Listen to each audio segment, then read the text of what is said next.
Tuhan, saat kami datang ke dunia ini, kami datang menangis tiada membawa apa-apa. Ya Tuhan. Kami pahami juga saat kami akan kembali kepadamu, kami juga tidak membawa sesuatu yang berarti dari dunia ini. Sebab Engkau yang berfirman hanya satu yang kekal, firman dan kasih. Amin. Haleluya. Biarlah kebenaran ini terus mengikat hati kami sehingga apa yang ada di dunia ini tidak mengikat hati kami sehingga melupakan sesuatu yang sangat penting, hidup kekal bersama dengan Engkau dalam kemuliaan. Amin. Terima kasih buat kebenaran yang akan hamba-Mu sampaikan melalui firman-Mu. Urapi, kuduskan, biar hikmat Tuhan boleh menyertai hamba-Mu, sehingga semua firman yang sampai di hati umat-Mu menjadi firman yang hidup, Amin. firman yang mengubah, Amin. sehingga jemaat ini Tuhan dihantar kepada pemahaman tentang kebenaran yang sejati. Dari sehari ke sehari diubah untuk serupa segambar dengan firman-Mu, segambar dengan Tuhan. Terima kasih Tuhan, kami sudah siap mendengarkan firman-Mu. Dalam satu nama yang ajaib, Tuhan Yesus, kami sambut firman-Mu. Haleluya. Amin. Silahkan duduk Bapak Ibu Saudara yang diberkati Tuhan. Saya mengucapkan shalom. Shalom. Terima kasih kepada Tuhan Yesus, juga buat hamba-hamba Tuhan yang memberi kesempatan untuk boleh berdiri di hadapan Bapak Ibu Saudara.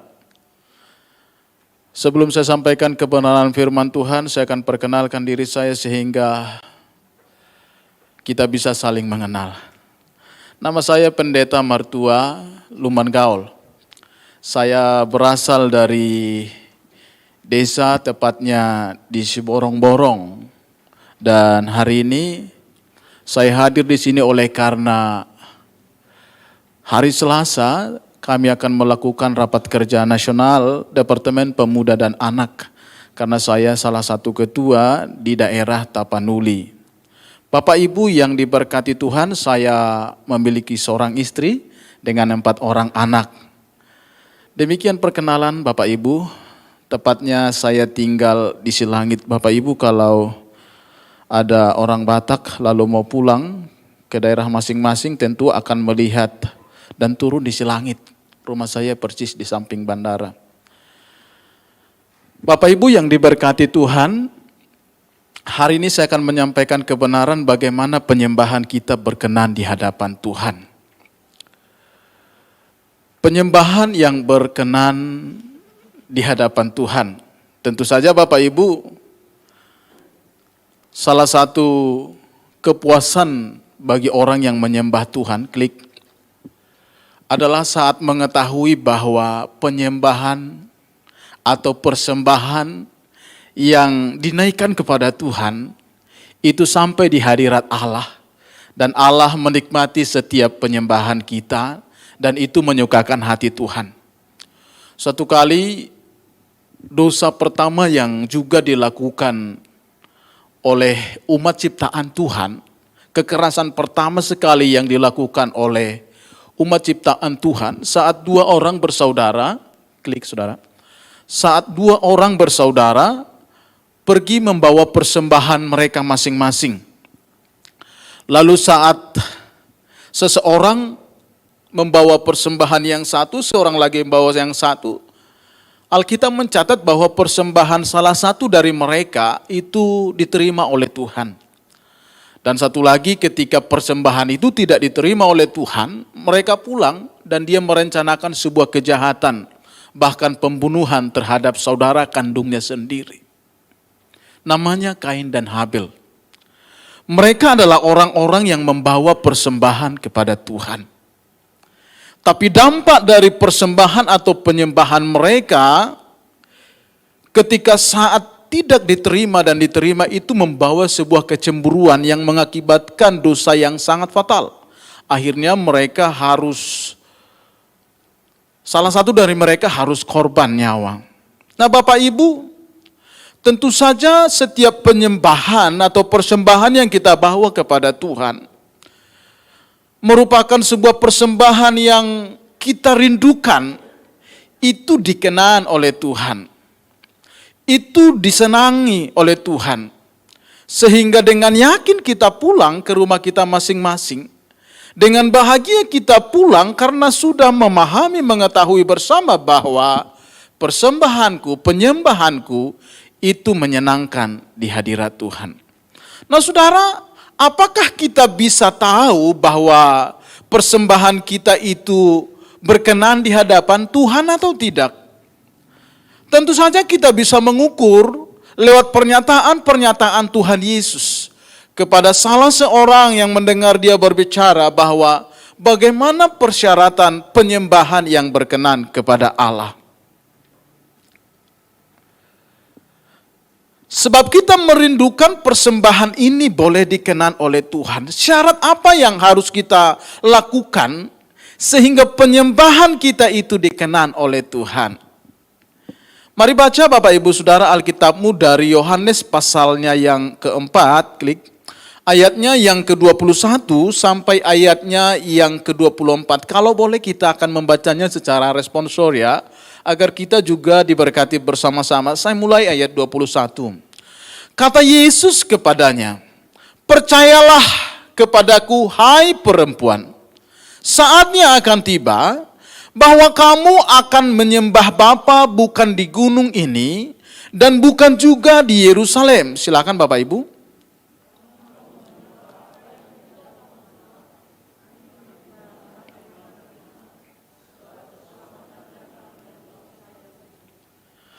Tetapi saatnya akan datang dan sudah tiba sekarang bahwa penyembah-penyembah benar akan menyembah Bapa dalam roh dan kebenaran. Sebab Bapa menghendaki penyembah-penyembah demikian.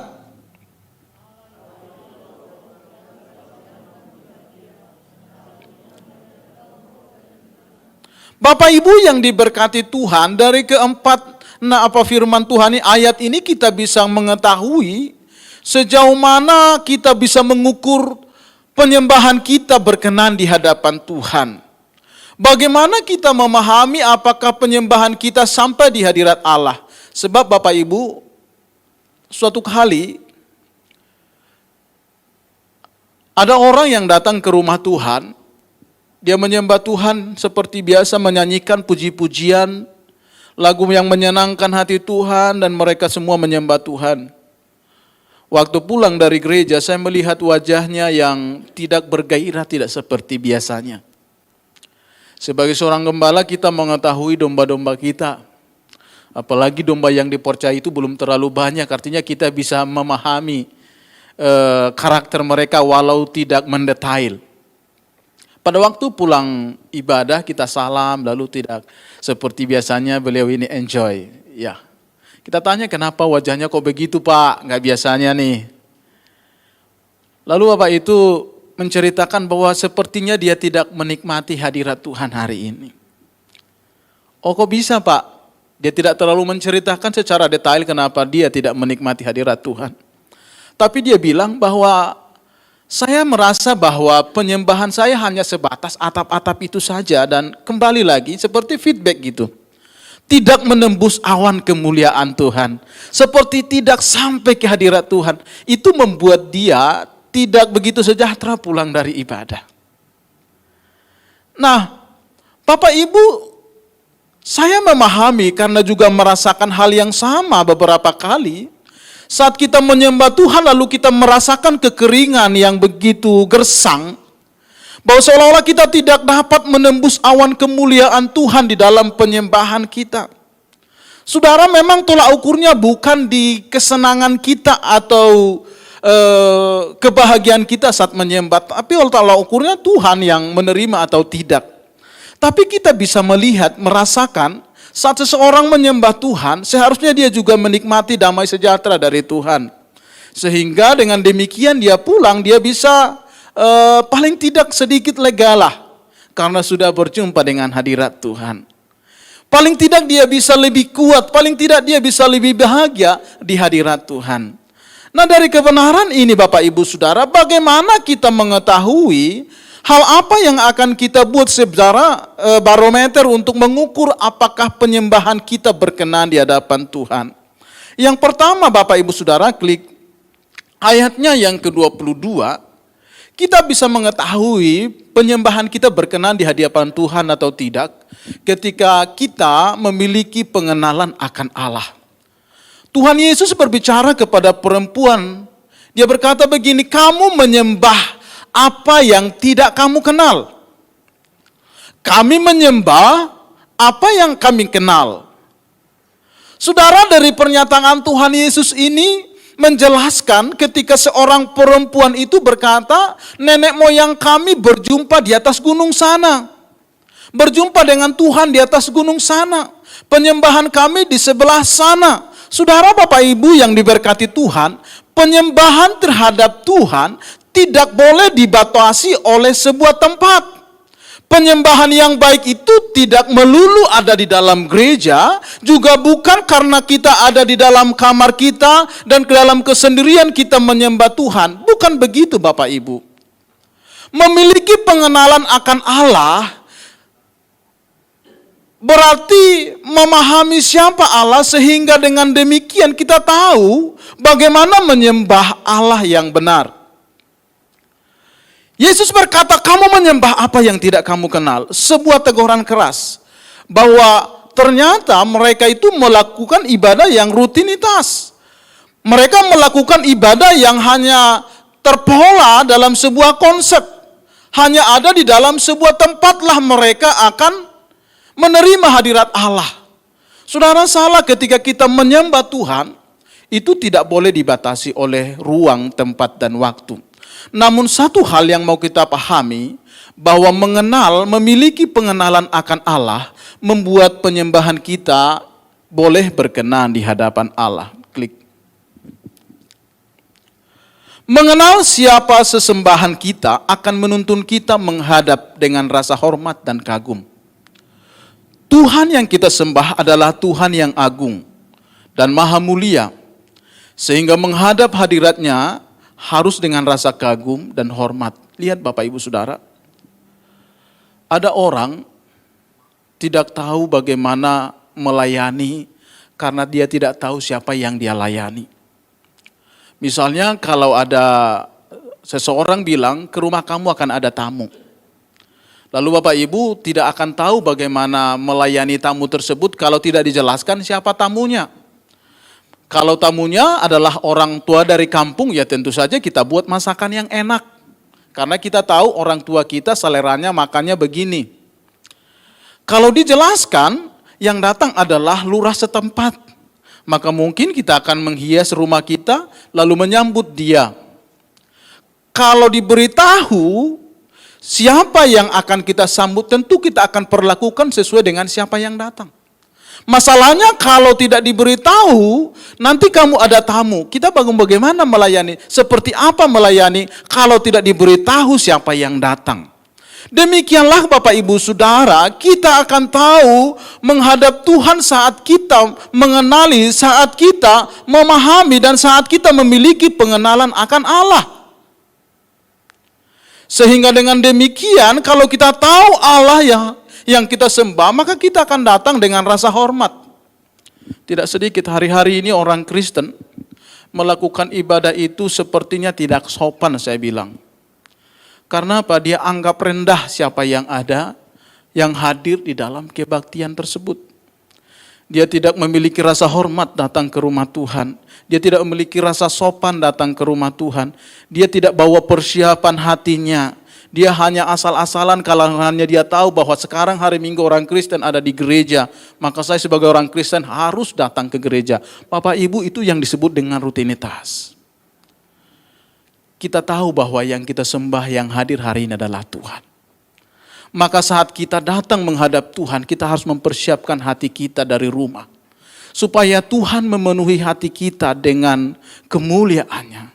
Supaya selain kita mengagungkan nama Tuhan, ada timbal balik yang dikerjakan oleh di hadirat Allah dalam hidup kita, yang membuat kita bisa menikmati kebersamaan di dalam Tuhan. Lalu siapa yang kita sembah akan menentukan perilaku si penyembah.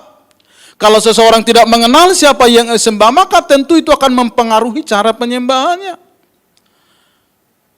Kita mengenal Tuhan sebagai Allah, sebagai raja di atas segala raja, maka tentu kita akan melayani dia sebagai raja. Jadi bagaimana kita mengetahui penyembahan kita sampai di hadirat Allah atau tidak, itu tergantung kepada pengenalan kita terhadap Tuhan. Kamu menyembah Tuhan yang tidak kamu kenal, kata Yesus kepada seorang wanita ini. Kepada seorang perempuan Samaria ini, karena dia merasa konsep yang dibawa oleh orang tuanya terhadap penyembahan terhadap Allah hanya ada pada sebuah tempat. Bapak Ibu, kita harus pahami, Tuhan itu adalah Tuhan yang maha hadir. Dimanapun kita berada, kapanpun kita berjalan, dan saat bagaimanapun keadaan kita, saat kita memperlakukan dia raja terus di hati kita, di hidup kita, dia juga ada di sana, bertahta di sana, memberkati di sana, dan hadir untuk menolong setiap orang yang selalu menyembah dia. Kita menyembah Tuhan yang hidup, penguasa surga dan bumi. Ketika kita menghadap Tuhan, haruslah membawa persembahan dengan rasa hormat. Perhatikan wanita Samaria ini. Perempuan Samaria ini semakin mengenal Yesus, maka dia semakin percaya apa yang dikatakannya. Dan dia dapat menceritakan kepada orang lain. Lihat, wanita Samaria ini dikenal wanita yang paling berdosa. Tapi saat dia bercerita, dia mendengarkan. Lalu ketika Yesus berbicara tentang kehidupan wanita Samaria ini, dia tahu bahwa itu adalah Tuhan. Dia tahu bahwa itu adalah Raja. Dia tahu bahwa itu adalah Allah. Sehingga waktu dia pulang, dia kampanye satu kota, dia menangkan. Dia bercerita di sana ada seorang laki-laki, namanya Yesus. Dia Tuhan. Dia tahu tentang keadaan saya. Lalu satu kota itu bertobat karena seorang yang bercerita kepadanya yang bernama Yesus. Dia mendengar. Dia tidak selalu berkata tentang pengalaman-pengalamannya, tapi dia mengenal Yesus yang berbicara, Yesus yang menyatakan sesuatu dan menjelaskan tentang keadaannya.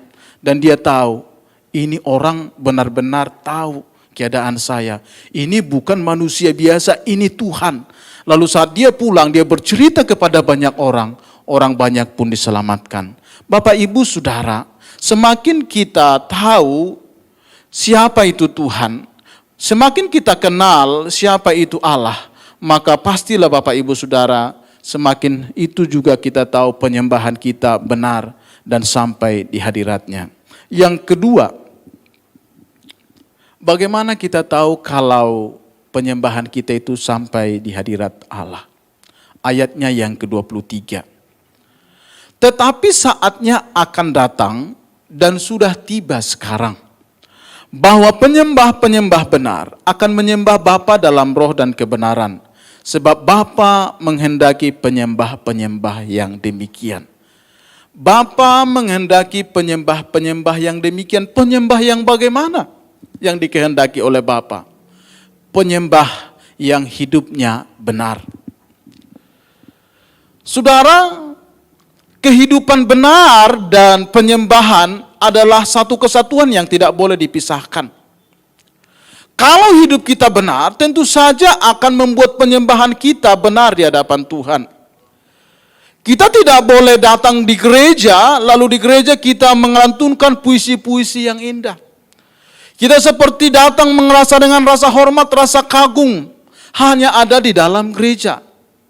Sementara kita datang ke gereja, kita banyak persoalan dan kita tidak mau diproses oleh Tuhan untuk hidup lebih benar. Bapak Ibu yang dikasihi Tuhan, hidup benar terjadi karena Yesus yang membenarkan, itu yang pertama. Dan hal ini merupakan sebuah dasar bagi seseorang penyembah agar berkenan di hadapan Allah. Karena saya sudah dibenarkan oleh Tuhan, maka penyembahan saya berkenan di hadapan Tuhan. Lalu bagaimana saya bisa tetap berkenan di hadapan Tuhan? Penyembahan saya berkenan di hadapan Tuhan. Tentu saya harus menjaga agar saya tetap dalam keadaan benar. Sehingga saya melahirkan buah-buah kebenaran. Buah dari pembenaran Allah akan mengubah perilaku saya. Semakin saya berperilaku lebih baik, tentu penyembahan saya semakin lebih baik. Bapak Ibu jangan terjebak. Karena ada banyak orang hanya bisa menyembah Tuhan di dalam gereja dengan berbagai nyanyian-nyanyian pujian, sementara dia keluar dari gereja, dia kembali dalam keadaannya yang semula, yang jauh dari Tuhan. Kita ingin Bapak Ibu Saudara menjadi penyembah yang benar. Penyembah yang benar itu hidupnya benar. Bukan hanya di gereja dia benar, bukan hanya melayani dia benar, tapi di luar gereja, disitulah sebenarnya peperangan rohani yang nyata. Kalau di gereja semuanya bisa terlihat kudus. Kalau di gereja bisa semua kelihatan seperti malaikat. Tapi di alam nyata di mana kita ada setiap hari, apakah kita menjaga hidup kita benar atau tidak? Disitulah terletak juga dan kita pahami, semakin kita hidup benar, semakin penyembahan kita berkenan di hadapan Tuhan. Semakin kita tidak belajar hidup benar, jangan berharap Bapak Ibu penyembahanmu sampai di hadirat Allah. Karena kebenaran-kebenaran yang kita lakukan, itulah yang dikehendaki Allah dari kehidupan saya dan kehidupan hamba-hamba yang telah ditebus oleh darahnya. Maka Bapak Ibu Saudara, tolak ukur kita, yakin kalau penyembahan kita itu disenangi oleh Allah. Kalau kita hidup benar. Tentu saja dalam kehidupan sehari-hari kita tidak selalu bisa menjaga hidup benar. Kadang kita bersentuhan dengan keadaan-keadaan di sekeliling kita di luar alam bawah sadar kita, kita kadang menabrak sesuatu yang tidak disenangi oleh Tuhan. Tapi dengar baik, kalau kita sadar itu kesalahan, kita harus berubah. Dan kalau kita tahu itu sesuatu yang salah di hadapan Tuhan, kita harus minta ampun. Dan yang paling utama, kita harus menjaga diri kita setiap hari untuk berkenan di hadapan Allah. Yang terakhir ayatnya yang ke-24, bagaimana kita tahu penyembahan kita berkenan di hadirat Allah? Ayatnya yang ke-24, Allah itu roh, dan barang siapa menyembah dia, harus menyembahnya dalam roh dan kebenaran. Yang terakhir Bapak Ibu Saudara, penyembahan yang berkenan di hadirat Allah itulah penyembah-penyembah yang menyembah Allah di dalam roh dan kebenaran. Kenapa harus di dalam roh? Roh itu memberi semangat. Roh itu memberi gairah. Roh itu membuat seseorang bisa menyala-nyala. Roh itu bisa menggerakkan seseorang untuk lebih dalam lagi menyembah Tuhan. Roh itu membawa seseorang lebih intim di hadapan Tuhan. Tapi ingat Bapak Ibu, tidak cukup dengan roh, harus dengan kebenaran. Karena ada orang yang rohnya menyala-nyala, tapi tidak berbanding lurus dengan kebenaran yang dia pahami. Akhirnya dia jadi kebablasan. Akhirnya dia tidak ada kebenaran yang mengekang dia. Kita menyembah Allah harus di dalam roh dan kebenaran. Karena roh bawaannya bagai seorang untuk lebih bergairah. Tapi kebenaran menjaga seseorang untuk tetap berada di dalam koridor firman Tuhan. Maka Bapak Ibu Saudara yang diberkati, kita itu menyembah Tuhan. Selain di dalam roh, harus juga dalam kebenaran. Dalam kebenaran seperti apa? Kita memahami firman Tuhan. Kita ini bersekutu kepada Tuhan, intim dengan Tuhan. Tapi belajar terus firman Tuhan. Belajar apa yang berkenan kepada Tuhan. Mana kebenaran firman Tuhan yang harus kita kerjakan. Mana yang tidak. Sehingga dengan demikian roh kita menyala-nyala. Tapi juga kita teratur. Karena apa? Firman menjadi pedoman bagi kita. Seperti seorang anak yang dekat dengan bapaknya. Demikian orang percaya memiliki keintiman dengan roh Allah. Orang yang demikian akan menyenangkan Allah saat menyembahnya. Bapak Ibu yang diberkati, berperilaku sesuai dengan firman Allah akan menjadi penyembah yang diterima dengan sukacita oleh Allah. Di akhir zaman ini, kita mendengar berita-berita yang tidak benar, ataupun berita-berita yang mengerikan. Kita tidak tahu apakah tahun 2023 yang disebutkan oleh Presiden kita tahun yang gelap. Bagaimana keadaan itu kita tidak tahu. Tapi satu hal yang pasti, itu dikatakan berdasarkan penelitian mereka, pengamatan mereka tentang keadaan yang akan datang. Orang-orang yang berpegang di dalam roh, orang-orang yang intim dengan Roh Kudus adalah orang-orang yang siap menghadapi tahun-tahun depan. Di tempat di mana saya ada dan menggembalakan, saya sudah bilang ke jemaat yang saya layani, Bapak Ibu, tanah-tanah yang kosong tolong ditanami singkong. Supaya kalau terjadi sesuatu yang gelap yang kita tidak tahu itu, kita paling tidak ada bahan pangan, saya bilang begitu. Karena apa? Kita tidak tahu gambaran seperti apa yang dijelaskannya, namun itu masa kegelapan. Nah, kalau masa kegelapan yang disebutkan tidak ada roh Tuhan dalam diri kita, tidak menyembah Tuhan, tidak ada di dalam hadirat Tuhan, kita akan semakin lemah Bapak Ibu. Ingat, masa pandemi itu cukup memukul, itu cukup merugikan, dan itu cukup sangat mengganggu kita. Kalau orang-orang yang ada dalam hadirat Tuhan, yang selalu menyembah Tuhan di dalam roh dan kebenaran, orang-orang yang beginilah yang siap menghadapi segala medan, segala keadaan. Dan orang-orang yang menyembah yang demikianlah yang berkenan di hadirat Allah. Demikian firman Tuhan Bapak Ibu, kita bangkit berdiri. Ada 3 hal yang kita pahami hari ini. Bagaimana kita memahami kalau penyembahan kita sampai di hadirat Allah. Kita memahami hal ini kalau kita memiliki pengenalan akan Allah. Semakin kita mengenal Allah, semakin kita tahu cara menyembah yang benar, yang menyenangkan hatinya. Semakin kita mengenal Allah, semakin kita tahu apa yang menyukakan hatinya, maka berusaha mengenal Allah. Yang kedua, kita berusaha untuk hidup benar. Karena kehidupan yang benar sangat ditentukan oleh pemahaman kita terhadap firman Tuhan dan melakukan kebenaran. Semakin kita benar, semakin penyembahan kita berkenan di hadapan Tuhan. Semakin kita tidak benar, semakin kita penyembahan tidak menyukakan hati Tuhan. Lalu mulailah menyembah Allah di dalam roh dan kebenaran, sehingga kita bergairah untuk memuliakan nama Tuhan. Terima kasih Tuhan Yesus buat firman-Mu. Kami bersyukur kepadamu. Walau kami tahu Tuhan, hamba-Mu sangat sederhana menyampaikannya, tapi roh Tuhan mampu menjelaskan lebih dalam kepada umat-Mu. Pimpin seluruh umat-Mu, jemaat-Mu ini Tuhan, untuk melakukan penyembahan kepada-Mu di akhir zaman ini Tuhan. Semakin lekat intim dengan Engkau Tuhan Yesus.